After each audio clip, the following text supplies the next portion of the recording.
Շնորհակալություն, որ շարունակում եք հետևել մեզ, դուք դիտում եք երեկոյան լուրեր Աբրահամ Գասպարյանի հետ, Արցախի էներգետիկ պաշարների գրեթե փոշիացումը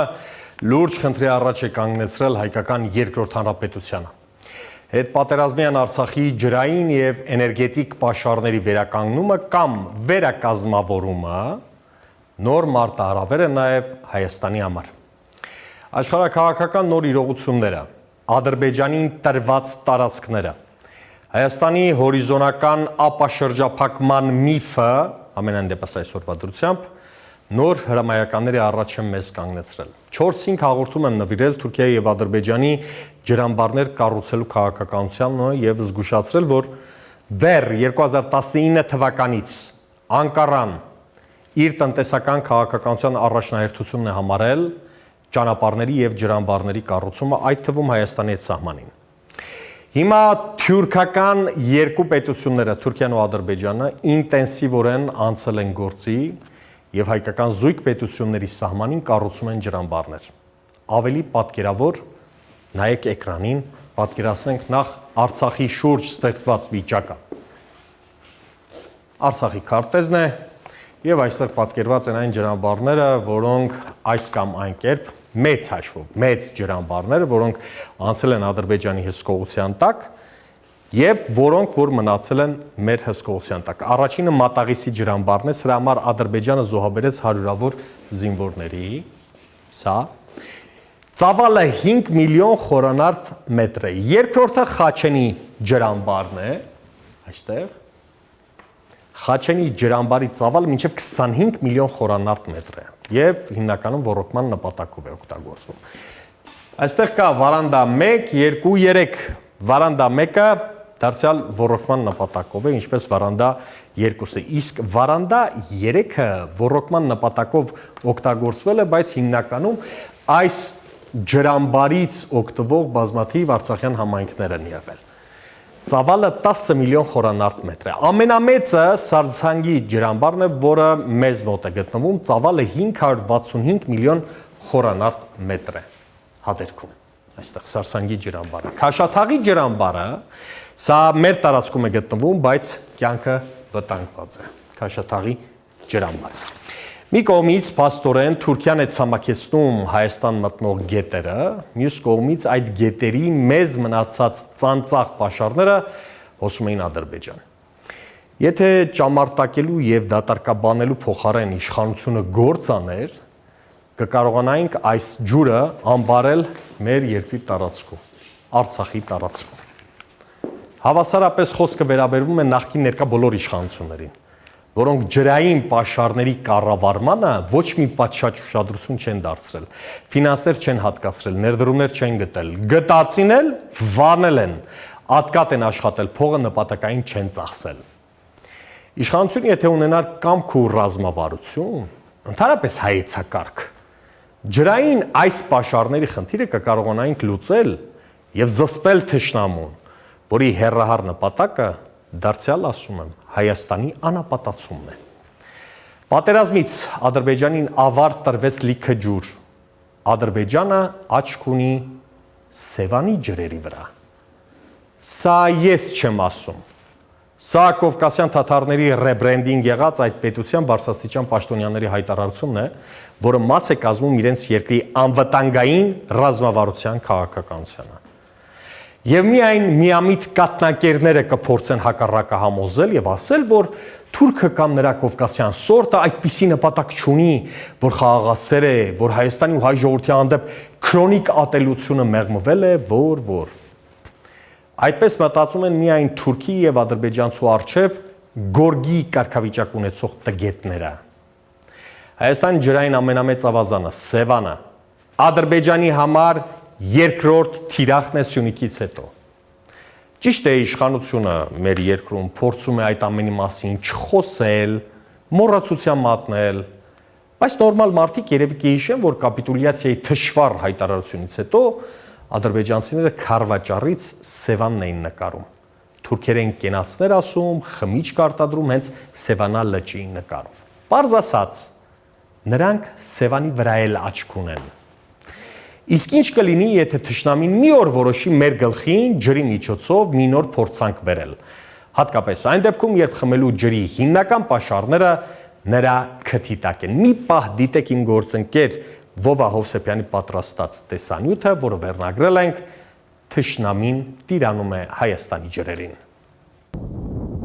Թշնամին Արցախի Ադրբեջանին անցած տարածքներում ջրամբարներ կսարքի, Բաքվի ձեռքի տակի Արցախի ջրերի համարյա լրիվ պաշար է, իսկ թշնամին խմելու ջրի լուրջ խնդիր ունի։ Պատերազմից հետո 24 ջրամբարից 22-ը անցել է Ադրբեջանի հսկողության տակ։ Մեր հսկողության տակ եղած Արցախի տարածքում կա 2 ջրամբար։ Մեկը Սարսանգի ջրամբարն է, մյուսը այսպես կոչված Լաչինի միջանցքում է, որը եթե այնուամենայնիվ նույնպես անցնի Ադրբեջանի հսկողության տակ, ապա Արցախին մեզ կմնա ընդամենը 1 ջրամբար, Սարսանգի ջրամբարը։ Ալիևը Ադրբեջանի ջրերի ղեկավարին ասել է, խնդրի քննարկումը հրամայական է, այն օդ ու ջրի պես է պետք։ Արցախի ջրի պաշարն իրենն է, Հայաստանի ջրի ակունքներն էլ հետը։ Այն վայրերում, որտեղ օրինակ սկիզբ են առնում Արփան եւ Որոտանը, Հայաստանի Հանրապետության համար 2 կարևորագույն ջրային շնչերակներ,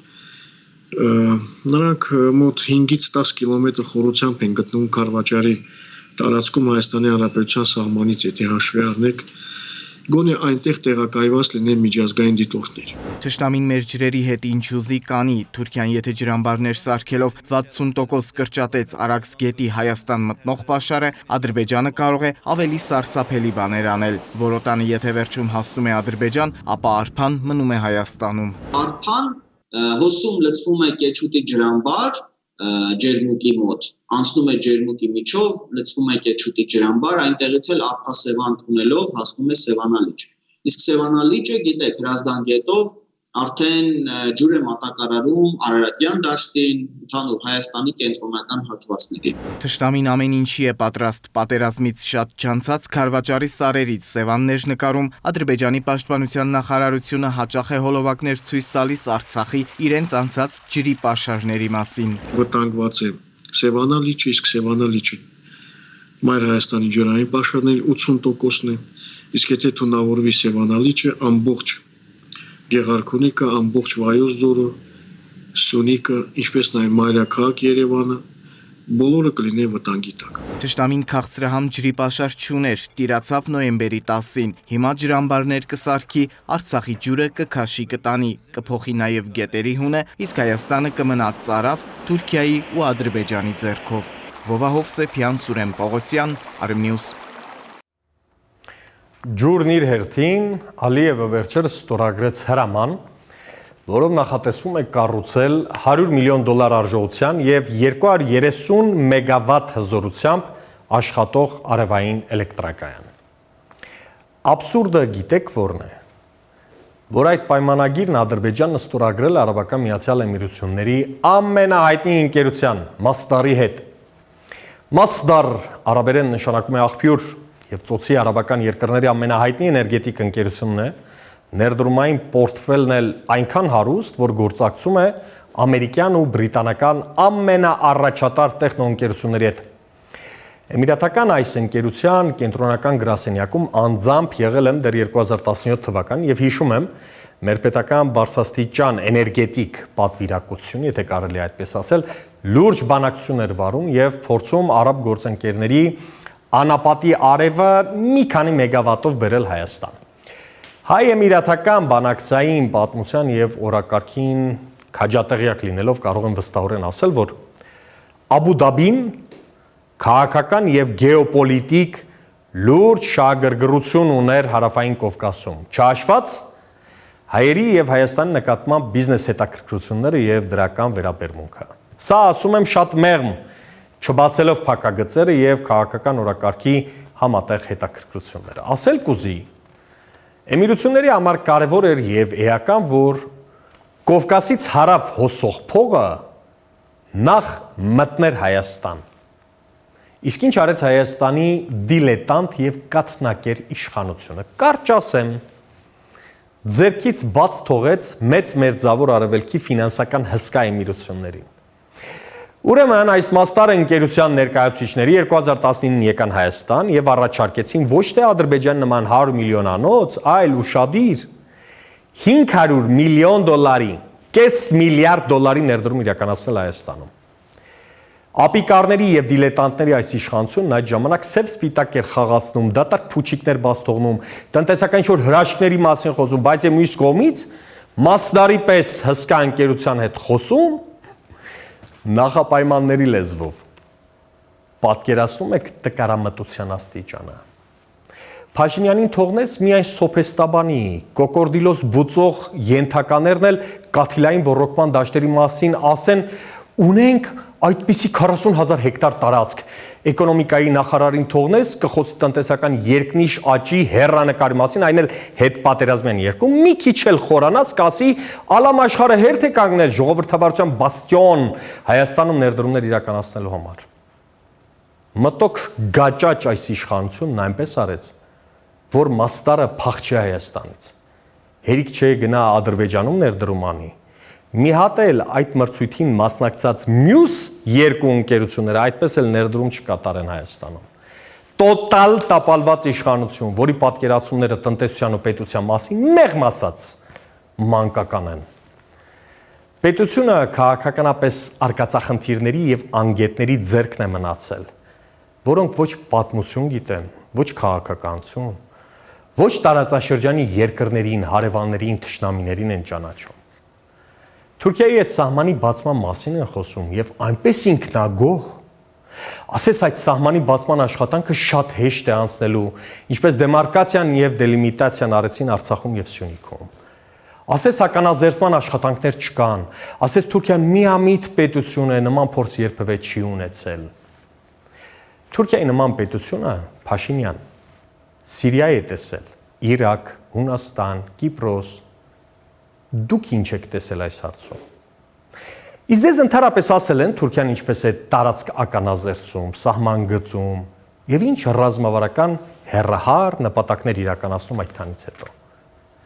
Վստահ եմ ձեզ այդպիսի բաներ չեն զեկուցել, որովհետեւ ձեզ հետաքրքրի են միայն Facebook-յան Հայաստանի կարճ 3 պարբերությամբ տեղեկագրերը, որում հայտնի պոակի աշխատակիցները բան ու գործը թողած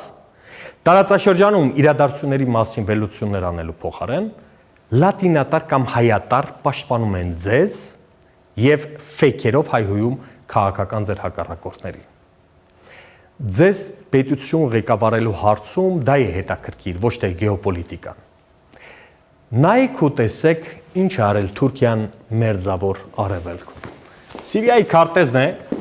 Թուրքիա-Սիրիա միջպետական սահմանը, որը ձգվում է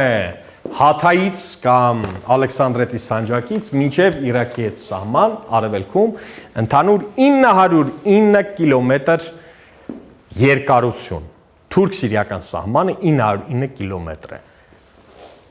Ալեքսանդրետի սանջակից մինչև Ղամշլի հարավ-արևելյան վերջին քաղաքը, հյուսիս-արևելյան վերջին քաղաքը Սիրիայի,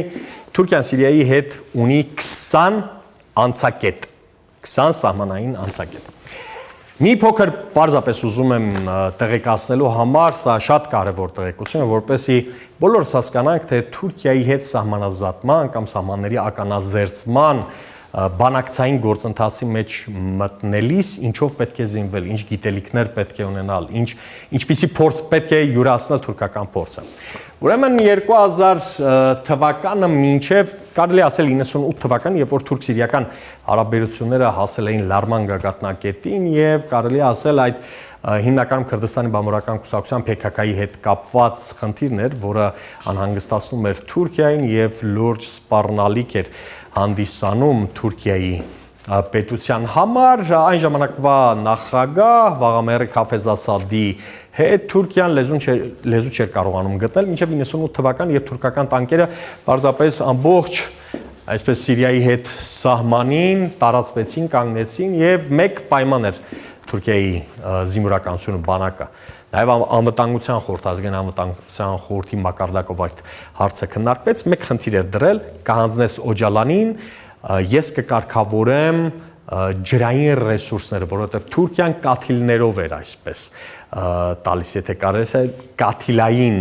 ջուրեր մատակարարում Սիրիային եւ Սիրիայի բնակչություն հիմնականում հյուսիսային շրջանների Հալեպից մինչեւ Ղամիշլի անցնելով նաեւ այսպես սահմանային բոլոր քաղաքներով Թալաբիադով, Ջարաբլուսով եւ այլն օրական ստանում էին 2 ժամ խմելու ջուր, քաղցրահամ ջուր։ Ուրեմն երբ այս խնդիրը առաջացավ եւ Թուրքիան դրեց Քրդստանի բավարարական կուսակցության PKK-ի առաջնորդ Աբդուլլա Օջալանին հանձնելու խնդիրը,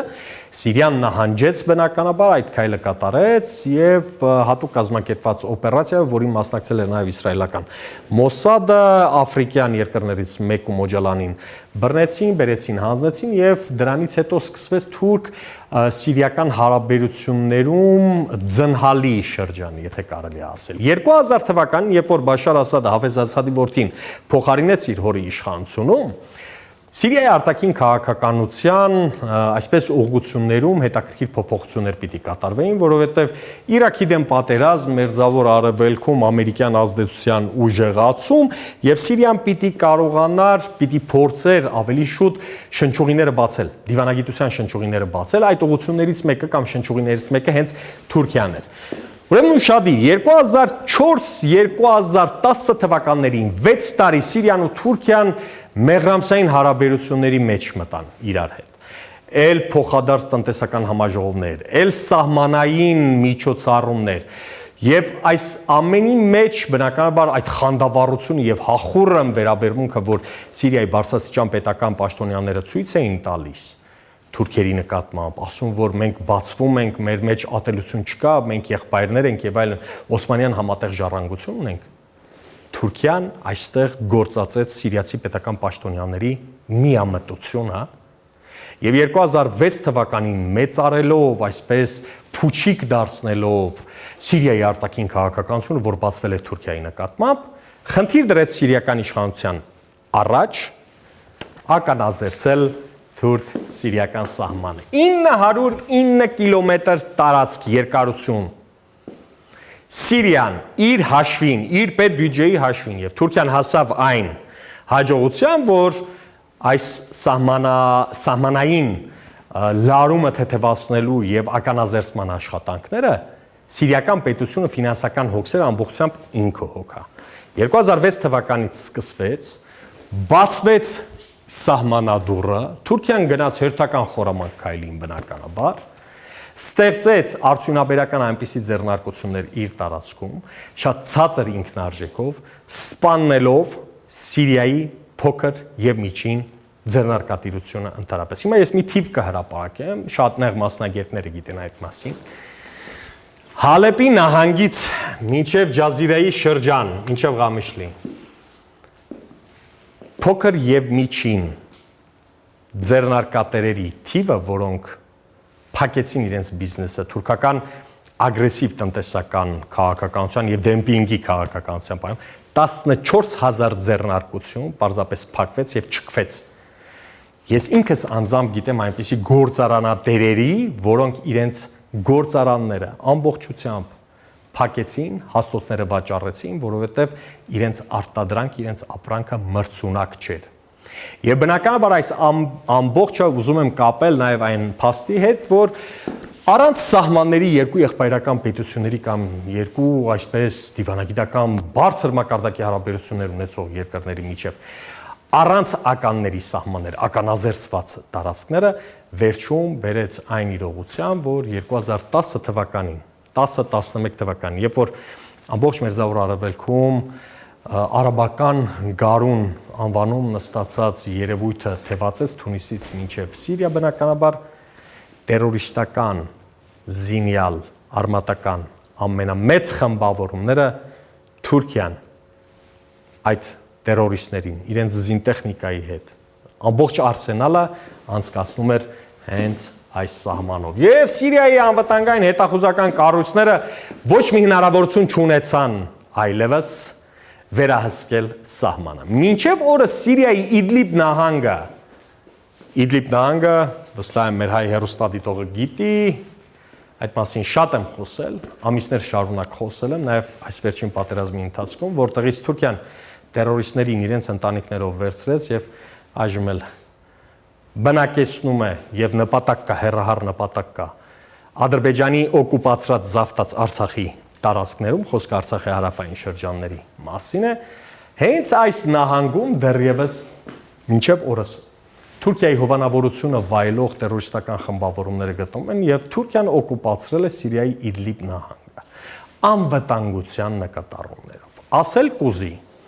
սկզբում խայծ, բլիթ, որից հետո մահակ։ Բլիթը տալիս են, ծաղկուն տնտեսության մասին խոսում, որին հաջորդում է բնականաբար Թուրքիայի արմատները գցելու, այդ տարածքում տեղավորվելու, բնավորվելու իր վաղեմի օսմանյան սովորույթը, տնտեսական քաղաքականություն, որից հետո տարածաշրջանի ուշադիր շատ կարևոր հանգամանք է դեմոգրաֆիական, ժողովրդագրական պատկերի փոփոխություն։ Այնինչ Թուրքիան վերջին 10 տարվա ընթացքում սիրիական պատերազմի ընթացքում, քաղաքացիական պատերազմի ընթացքում արեց եւ շարունակում է մինչեւ օրս կատարել իր գլխավոր ռազմավարության դրույթներից է բխում փոխել տարածաշրջանի դեմոգրաֆիական պատկերը, բնակեցնել այս տարածքները թուրքերով եւ թուրքոմաններով, թուրքոմանների մասին էլ եմ բազմիցս խոսել, նրանք իսլամ ընդունած, իսլամ արաբախոս թուրքերն են, որոնք ապրում են Սիրիայի հյուսիսային շրջաններում։ Փետրվարի դրությամբ վերադառնամ մեր տարածաշրջանը։ Հայաստանում ականային վտանգ պարունակող 120 տարածք կա, որի ընդհանուր մակերեսը կազմում է 17 միլիոն քառակուսի մետրից ավելի։ Ականներով ծանրաբեռնված մարզերն են Սյունիքը, Տավուշը, Վայոց ձորը, Գեղարքունիքը։ Հետաքրքիր պատկեր ունենք, անցած ամիս Halo Trust ընկերությունը կհիշեք, որն Արցախում զբաղվում էր ականազերծման աշխատանքներով, կես պաշտոնական, կես ոչ ֆորմալ հայտարարվեց, որ զբաղվում է լրտեսական գործունեությամբ։ Միջազգային միջկառավարական ամենամեծ կազմակերպությունը ՄԱԿ այս օրերին հայտարարել է, որ ֆինանսավորելու է Բաքվին, որպեսզի ականազերծի Արցախի այն տարածքները, որոնք այս վերջին պատերազմում անցան Ադրբեջանի հսկողության տակ, պիտի խնդրեմ մեր ռեժիսորին մյուս քարտեզը ցույց տա, այս տարածքների մասին է խոսքը։ Ուր է հայկական դիվանագիտությունը, ուր է Հայաստանը։ Ընդհանրապես մենք ունենք դիվանագիտություն։ Ընդհանրապես Փաշինյանը մտածում է Հայաստանի Հանրապետության անվտանգության մասին։ Ինչ կապ ունի Թուրքիայի եւ Ադրբեջանի հետ հայկական զույգ պետությունների սահմանների ականազերծումը ջրամբարներ կառուցելու խնդրի հետ։ Գառնի Մութաֆյան, միջազգային կազմակերպությունները Ադրբեջանի կողքին։ Պատերազմին կույր խուլ ու համար դարձած միջազգային կազմակերպությունները սկսել են կենդանության նշույլներ ցույց տալ, բայց հոգոտ Ադրբեջանի։